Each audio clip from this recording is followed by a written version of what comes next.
I was told this morning by a source very close to the program that Tennessee held a players only meeting on Sunday that was organized by the leaders of Tennessee's football team. And we're going to discuss whether or not there were drop passes by Tennessee's intended receivers or bad throws. I've talked to former players and I've gotten both sides of that. So we'll discuss that. But the tenor of the meeting was this, in which Joe Milton, regardless of whose fault it actually was, took complete blame and said it's on me in a very positive leadership role. And Tennessee's players all agreed amongst themselves that they needed to amp it up starting today. That the practices last week weren't bad. I don't want to imply that by the tenor of the meeting. However, they weren't quite as intense as they should have been. Perhaps that was an opponent. Perhaps it was just a bad week. I don't know.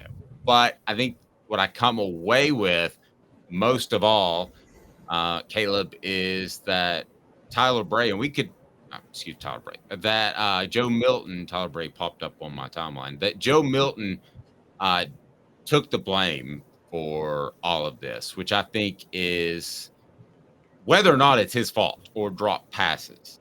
I believe that that was the right thing to do as a leader.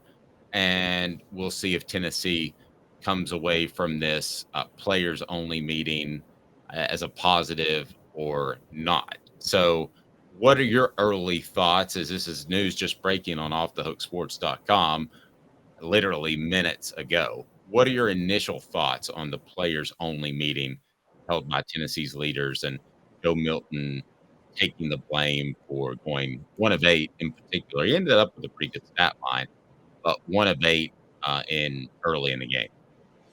I think it's actually a good sign. Now, players only meetings are not always a good sign. You know, if you're on a 3-game losing streak and your coach is on the hot seat and you call a players only meeting, you can rest assured that coach will be fired at the end of the year almost every single time. But I do think this one, it's a players only meeting to, hey, let's make sure a slide doesn't begin and a snowball doesn't start. I'll tell you one time a players only meeting worked out, and I know this happened, was after Tennessee lost a 5th straight game to Florida in 1997. And I wish we could maybe ask Spencer Riley about this, but I believe Peyton Manning called a players only meeting after that Florida loss. And at the very least, I know gave a speech before the Ole Miss game the next week and said, hey guys, yeah, we lost again, but cherish every chance you get to play college football. The NFL's there, but you only get to do this once every 4 year or for 4 years. And the way he took leadership after that loss to Florida, I think kept the team focused, because they easily could have laid it down and said, oh my gosh, here we go again. We're not going to win the East. We just lost to Florida. And they didn't. And, they played the butts off at Ole Miss, Georgia, Alabama. Jamal Lewis emerged. We know what happened in 97. So I think I think a players only meeting can be done right. I do think this is a good sign that they did hold the players only meeting, because again, it's not like they're 0-2 or 1-1 or 4-5 or 3-6. They're 2-0. They just had a really, really, really hideous win, and they need to maybe refocus their confidence a little bit. Nope. I think it all depends on leadership. I think that this team's leadership is going to be tested. Every team's leadership is going to be tested at some point during the season. I'm going to give you an example of a bad players only meeting, and it seemed like Tennessee's basketball team under Jerry Green had a players only meeting about every other week, and it never got anywhere. But I would say that the leadership for this particular team was is still in question. Last year it was really, really good. Do I think that it's going to be good? Yes, I do think that it's going to be good this year, and this will be a positive thing if you ask me that question. So I believe that this will be a positive for Tennessee. I think it is natural for I'm going to sound like an excuse maker for Tennessee. I'm going to tell you right now that I think the weather delay hurt Tennessee. I'm going to tell you that I think maybe they overlooked Austin Peay a little bit, and I think you've got Florida coming up. And I think this team at the end of the day knew that they could absolutely beat Austin Peay with a D effort, which is about what they got. So I thought across the board, if you really look at it outside of those dropped or inaccurate passes, whatever you want to call them, that Tennessee played really well defensively.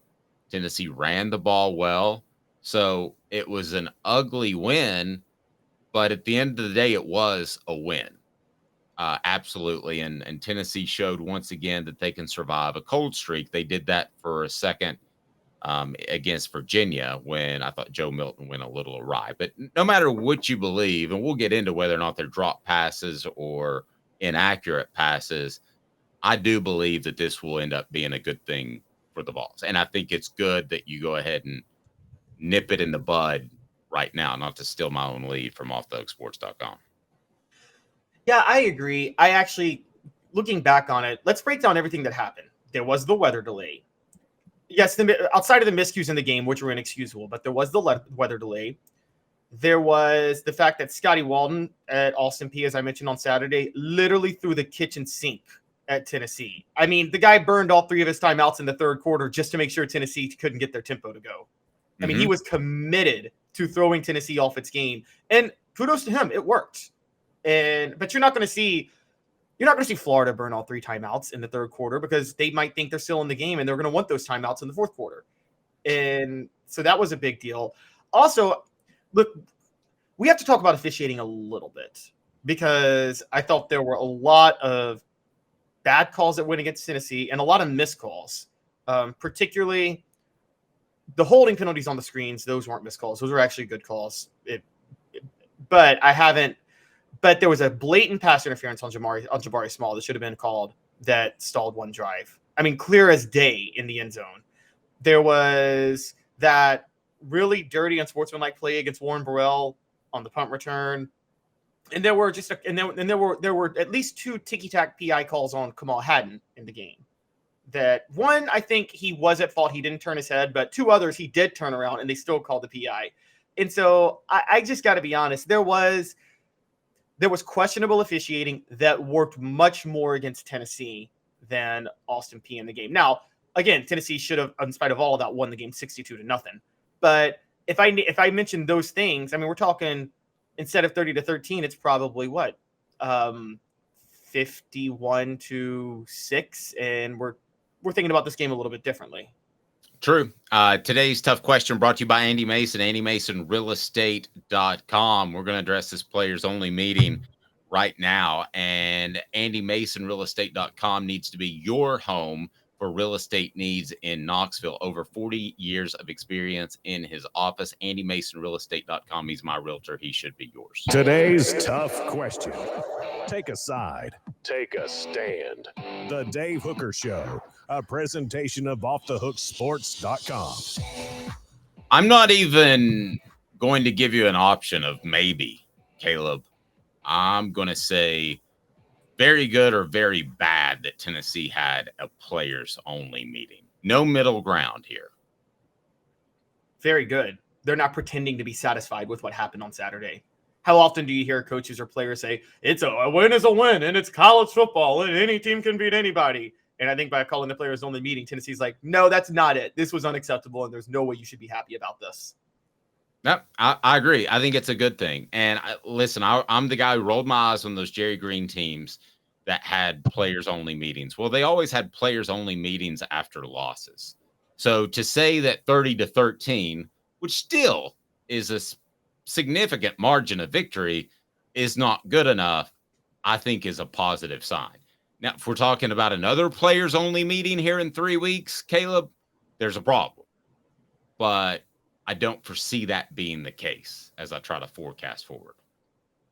Yeah, I don't think so either. This isn't like, and everybody on the message board will love this reference, but remember 2016 Tennessee that started the year in the top 10, and they kept playing with fire and winning ugly against the worst teams. They needed overtime to beat Appalachian State. They looked bad against Ohio. That battle at Bristol game against Virginia Tech, they fell behind 14-0. And it did come back to finally bite them when they had a 3-game losing streak in the middle of the season. And then that's when Butch Jones's whole tenure unraveled. It doesn't feel like that. with this one. It feels like it was one bad outing. They still won 30-13, and they're not happy with it. And I think not being happy with it is something you should be happy about if you're following Tennessee. Yeah, I think the team meeting, had this been a Butch Jones coach team, would be, hey, good job, guys. Overcame some really bad coaching against Austin Peay. How about that?